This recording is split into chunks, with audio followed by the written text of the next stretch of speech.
What's up, guys? Welcome back to my channel. Today I'm going to be showing you guys my full wash routine for my mini braids. So I'm going to go ahead and get right into it.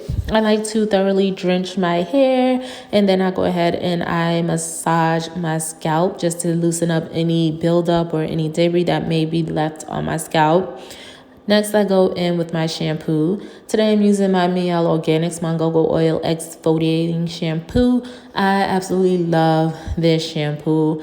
I like to wash my hair 3 times, especially today. I haven't washed my hair in about 6 weeks. I had a hectic holiday season. I moved, I started a new job, so I wasn't able to give my hair the loving care that it needed. So I really needed to clarify my hair. While this shampoo does clarify, it does not strip your hair. My hair still felt very good. It still felt moisturized, and that is one of the main things that I look for when I use a shampoo. But at the same time, my hair was very, very clean. It was able to get all of that stubborn buildup that was stuck into my hair off. And yeah, I'm in love with the shampoo. This is definitely going to be a staple, and it will be mentioned in my top 5s. Stay tuned for my top 5 series that will be coming up pretty soon. Now I'm going ahead and I'm sectioning off my hair into 4 sections because I like to apply my conditioner that way. The conditioner I'm using today is the Shea Moisture Manuka Honey and Yogurt Hydrate Repair Conditioner. This is not one of my faves. I just ran out of my regular conditioner. I went to Walmart one night and I picked this up, and I probably wouldn't buy it again. I'm not a big fan of it. It's not horrible. It gets the job done, but it's just it doesn't give me the wow factor. Like, I don't know. It's just regular. It's just conditioner. So yeah, it's not one of my faves. I probably wouldn't repurchase, but I just apply it regularly. Just go ahead and smooth it through my hair and smooth it through my strands, and that's it. As you're going to see later on, I like to kind of squeeze the conditioner in just to make sure that it gets through all my strands.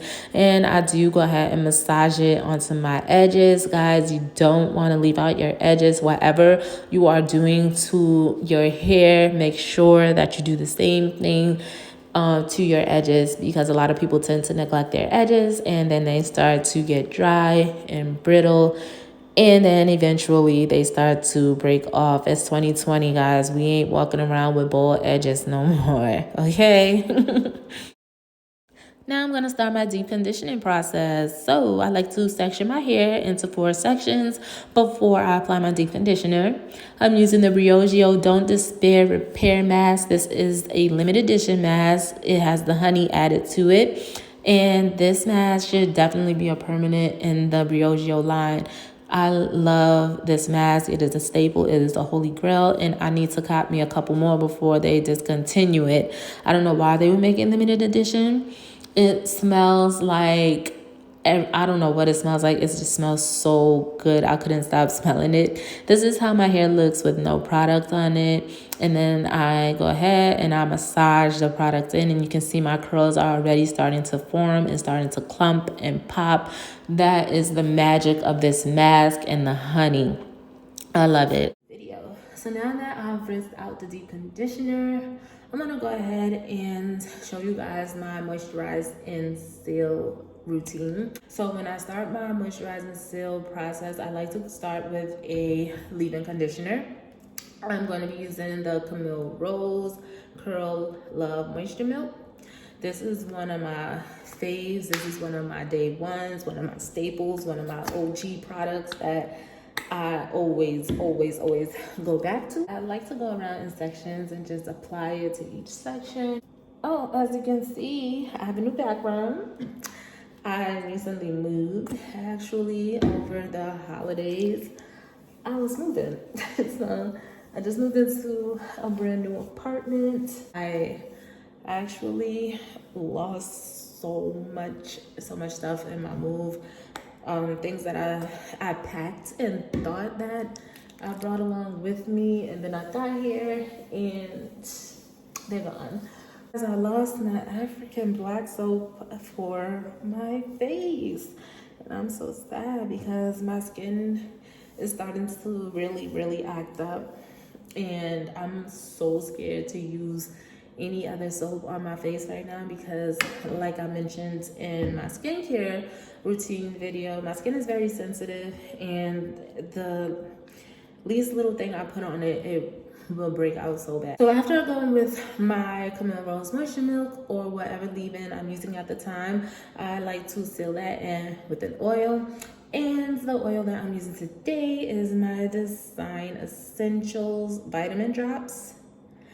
And I like to just take this and I put like that much. It's just gonna fall right out. You're not gonna be able to see it, but I put them in my hands and I just like to rub it through. And I usually would do this in 4 sections, but I just don't feel, I'm being so lazy tonight because it's actually nighttime, guys.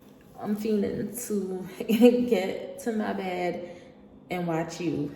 If you are a fan of the Netflix series You, comment down below and thumbs up this video.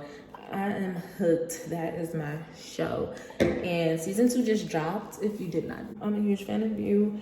If you've already binge watched season 2, comment down below and let me know what you think of season 2. Don't drop no spoilers down there, okay? I don't want y'all spoiling it for the people who haven't seen it.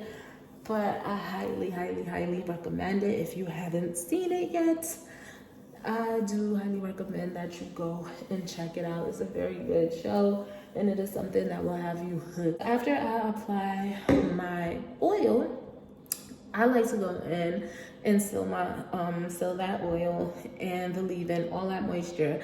I like to seal in with butter. And the butter that I'm using is from a company called Organic Grow Hair Company. I found this company online on Instagram a while back, probably about a couple of years back. And I ordered a few things, and this butter was one of the things that I ordered. And I love this butter. I'm almost done. As you guys can see, I have a little bit left. And I need to place an order for some more. I know you guys see the white cast on my hair. That is just from the product. It is not going to dry with any flaking. As my hair dries completely clear once it is fully dried. As you guys can see, I do have like this, I don't know what's up with that. Like, for some reason, like the front of my hair, like even on this side, this one right here, is like always like that, like looser than the rest of my hair. So I don't know if it's just a way, I think it's just like the way my hair is in the front. I did have heat damage and I transitioned out of it. I pretty much just trimmed my hair little by little. Every 3 months I would just trim off some of the damage, and now I would say that all of the damage is completely gone. You can see my curl pattern. I do not know what it is. I don't even try to figure it out. I know for sure that I'm a type 4, and that is all. That's all I know. I mean, I don't really go by the whole hair typing. I know that as far as porosity goes, I am low porosity. I did the test a while back and I haven't really redone it. So I don't know, it probably changed, but back then I was low porosity. I haven't washed my hair in maybe 6 weeks actually. It's probably been about 6 weeks since I washed my hair. So my edges were like so flaky and so dry and they were just suffering. So I think they probably started to like break off and thin out. I don't know. So this is it. This is my wash routine. You guys have seen my entire wash routine for my mini braids. I don't really have the time to dedicated to washing my hair once a week because this is a process and it does take time. So once I'm done with my moisturizing and fill process, I like to go ahead and I put on my satin scarf. I do not go to sleep without my scarf. To give you guys a little backstory on the history of my hair and my natural hair journey, just a tad bit. I'm not gonna go all the way back to the beginning. That's another video for another day and time.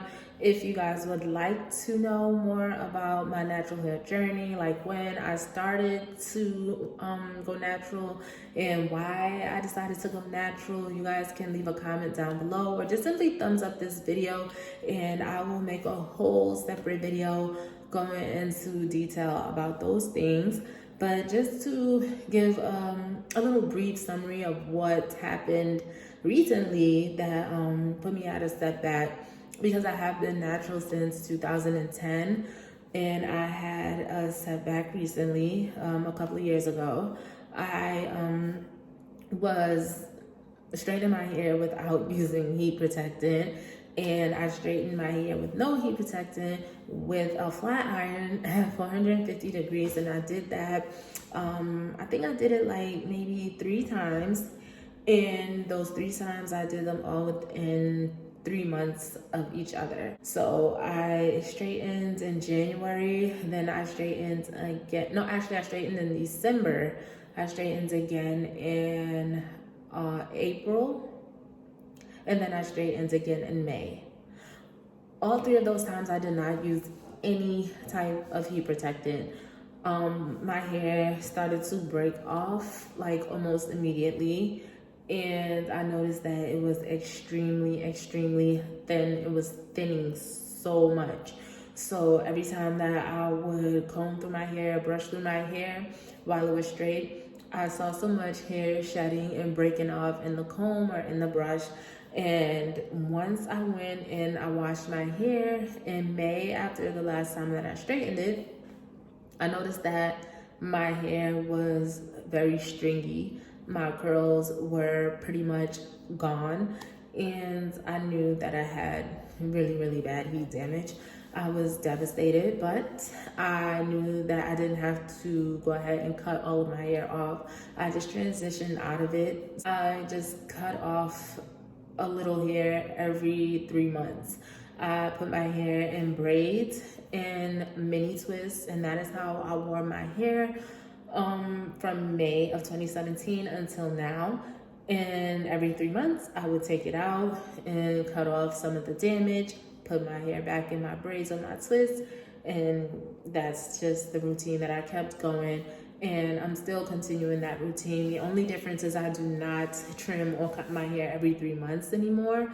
I slowed down to doing it like every 6 months. Even when it's in the mini braids, I keep it up in a bun, or I like to put it in 2 big cornrows going back, and then I pin the ends up. So my ends are never like hanging. They're always tucked under and they're always protected. As you guys saw, I don't have any more heat damage. My curls are back. They are popping. They are bouncy. They are springy. I will also make a separate video if you guys like, talking about the products that I use that help me to recover from the heat damage, because I do think that it had a lot to do with the products that I used, as well as the protective styling, and as well as the consistent every 3 month trims that I was doing. Comment, let me know if you guys want to see a video, and I will tell you guys all of the things that I use to nurse my hair back from my heat damage. Hopefully you guys enjoyed this video. Hopefully it was helpful to someone. And this is the end, guys. I'm so tired and I am so ready to go get in my bed with my snacks and catch up on you. Don't forget, guys, if you watch season 2 of You, comment down below and let me know what you thought of the season. Hopefully I'll be done by tomorrow, and then the next time I come back on here, we can chat about that.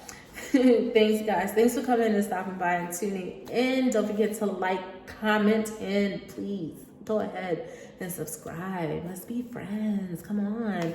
Subscribe to my channel, guys. Thank you guys so much for watching. Bye.